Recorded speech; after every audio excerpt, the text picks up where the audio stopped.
Need that Do I money? need that much money? That I'm young. Do I need all that? Like, not a math person, you know? Yeah.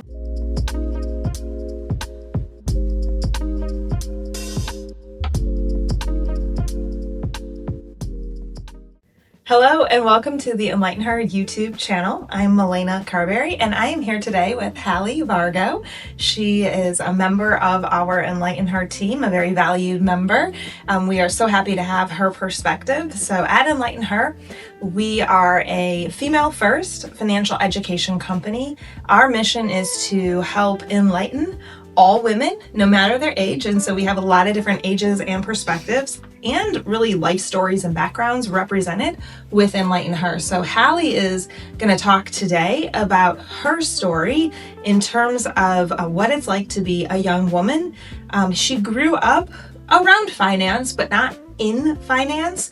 And she's obviously a young woman living in the world who's hearing from friends what they're doing, hearing the struggles, perhaps even within the office of things that other women are going through. So we just want to get a little bit more of your take, Halle, on finances as a young individual. It ties in so much with money myths that we talk about a lot at enlightenHer. A money myth is something that either we tell ourselves, a story we tell ourselves, or a story that was passed down to us about money, and it shapes how we engage in the world with our money. And so many people don't even realize some of the how we perceive as negative things that they're saying about money, or at least unproductive things that they're saying about money, but you've been able to pick up on it now that you've been around it more.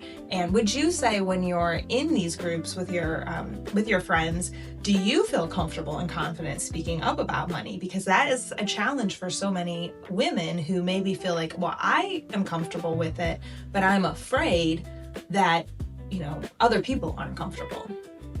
I would say I do feel a bit uncomfortable to counter it. I don't know if it's always my place to, if they're just talking, I'd be like, okay, like it's a joke, So I feel like sometimes it's sort of that, I don't know if it's my place to maybe counter it. I can still talk about it, I'd say, but it is sometimes sort of different because of my circumstances with my dad. I feel very privileged to have that information, so it's going about it in a way that's helpful and not, oh, well, you had someone who helped you, which is true.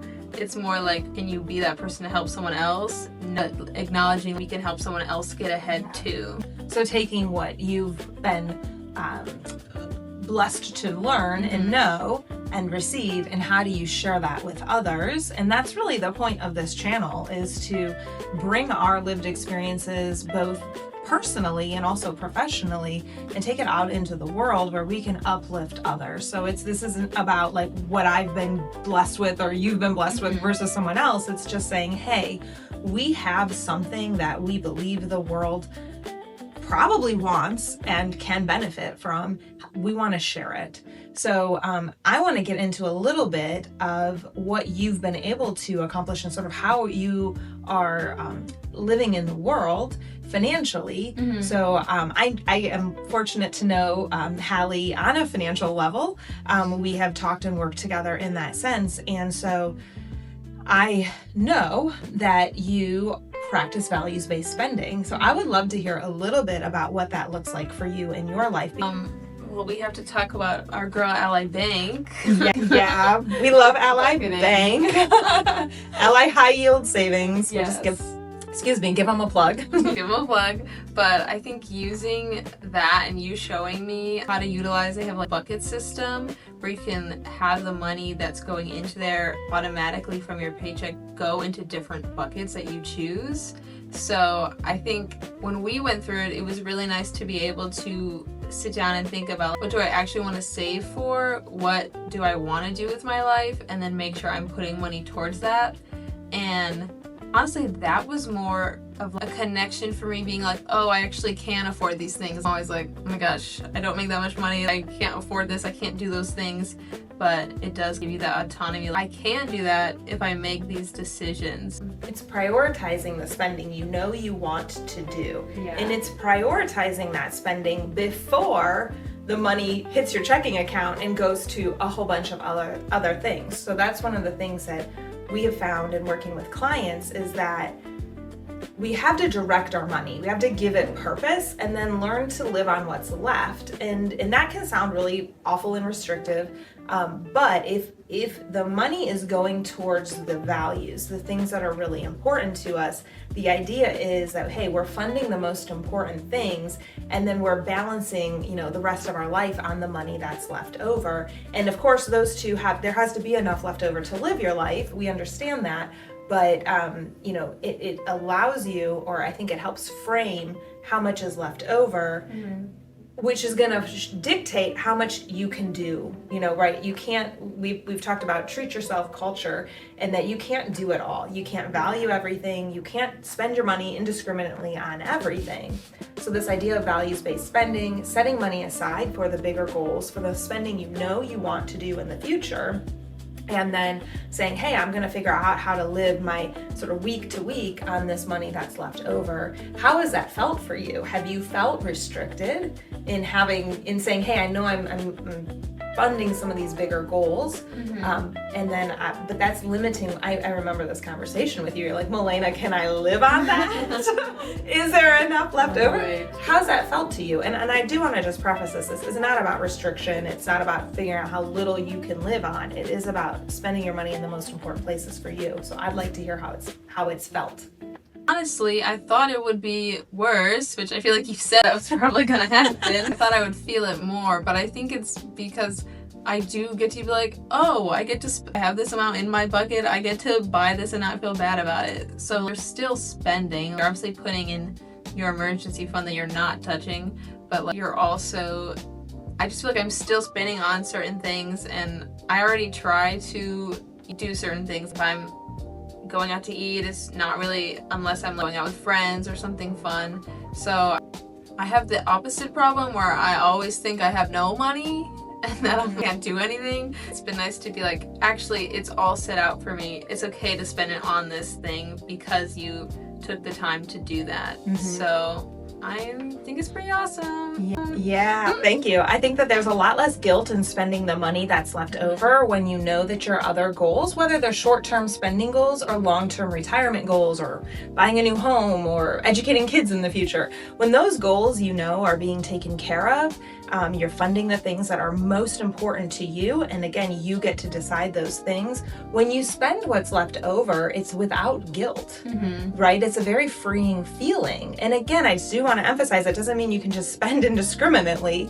You still got to stay within the confines of, your abilities financially. But when you're checking all the boxes, it just eliminates so much stress. I want to talk to you a little bit about this. True savings is when we set money aside to not be spent, or maybe to be spent in retirement. That's a different kind of spending. So emergency fund as well is something that a lot of younger individuals maybe struggle to build. It takes time, certainly. You're not going to have it overnight. What's been your experience in helping to build up an emergency fund, and how also has that made you feel from a security and sort of sense of like, I'm going to be okay? I think that the first thing was really understanding how important it was, because part of me even now is like, you know what I mean? Need that do money? I need that much money? That's I'm young. Do I need all that? What's the chance that something is going to happen? But then it is really nice to have that security, but also know that if something happens, I don't have to depend on somebody else to take care of my problem or my emergency. So that's nice knowing that something was happening, it's not being placed on somebody else, or I'm not gonna be in bigger trouble because I didn't save. So yeah. I think about your dad. One of the things that's so important to him is that you and your sisters are financially independent, that you can stand on your own 2 feet and not rely on others. And I think about an emergency fund in so many ways. One of the ways is it's go money, right? It's money that allows you freedom. You're not dependent on someone else when you have a cash reserve, a true emergency fund that is sitting there, not to be spent, not to be dipped into if you overspend or want to splurge on something. This is true emergency money. Has it taken you a while to build that up, though? I know in my 20s, that was a big struggle for me, building up a cash reserve, because I had a lot of demands on my income and my finances. So if you have any tips or tricks in terms of how to build that up, we would love to hear them. when I actually made it something that came out of my paycheck once I got like a real paycheck, that was helpful because all of a sudden I feel like it's growing so much faster. And even though it felt like I was doing a lot, putting my tips and stuff away, it's not the same as just actually having something reoccurring and you're not really thinking about it. And then you get to look and be like, wow, oh my gosh.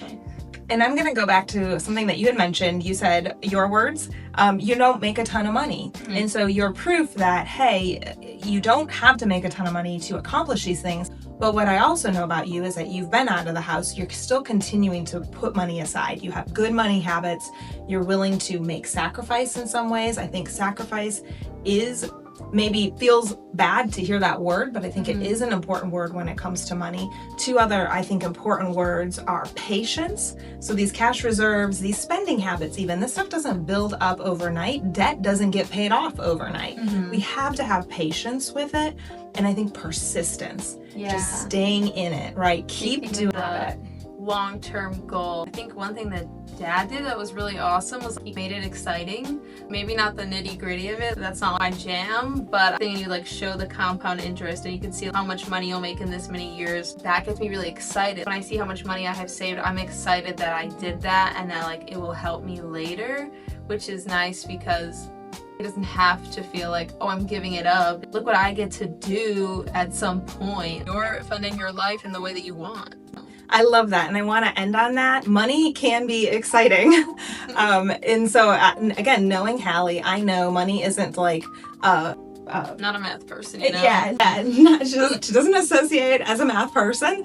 But I love the fact that you can look at that and say, wow, look at the things that I'm going to be able to accomplish because I've been disciplined, I've been persistent, and I am having patience with my money. And you know that patience will continue to pay off. You've already gotten the wins and been able to see it, and you can see how that's going to continue to grow and shape your future.